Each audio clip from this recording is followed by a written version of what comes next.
सोलापूर जिल्ह्यात भूकंपाचे सौम्य धक्के बसल्याची माहिती समोर येते। सोलापूर जिल्ह्यातील सांगोला येथे भूकंपाचे केंद्रबिंदू असल्याचंही समजतंय। राष्ट्रीय भूकंपशास्त्र केंद्राने याबाबतचे ट्विट केलंय आणि अशी माहिती दिली आहे। पंढरपूर, सांगोला आणि मंगळवेढा येथे 2.6 रजिस्टर स्केल तीव्रतेचे भूकंपाचे धक्के जाणवलेत। साधारणपणे 11:22 काही क्षणासाठी हे भूकंपाचे धक्के जाणवले। तर प्रतिनिधी अनिकेत आपल्या सोबत आहेत। अनिकेत, काय नेमकं घडलंय?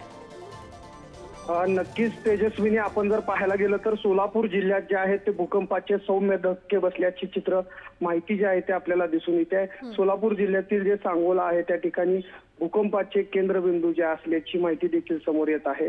राष्ट्रीय भूकंपशास्त्र केंद्राने याबाबत ट्विट करत ही सगळी माहिती जी आहे ती दिलेली आहे। पंढरपूर असेल, सांगोला असेल आणि मंगळवेढा असेल येथे 2.6 रजिस्टर स्केल तीव्रतेचे धक्के जे आहे ते जाणवल्याचं चित्र आपल्याला दिसून येत आहे। साधारणपणे 11:22 काही क्षणासाठी जे आहे ते भूकंपाचे धक्के जाणवल्याचं प्रसिद्ध पत्रकात जे आहे ते राष्ट्रीय भूकंपशास्त्र केंद्राने ट्विट केलेलं आहे।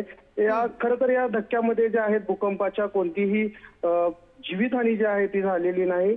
मात्र काही दिवसांपूर्वी म्यानमार येथे देखील मोठ्या प्रमाणात भूकंपाचे धक्के जे आहेत ते बसलेले होते आणि त्याच धर्तीवर सोलापूर मध्ये जे आहेत ते भूकंपाचे सौम्य धक्के बसल्याची माहिती समोर येते। तेजस्विनी, तर सोलापूरमधून ही बातमी आहे। धन्यवाद तुम्ही दिलेल्या या माहितीसाठी।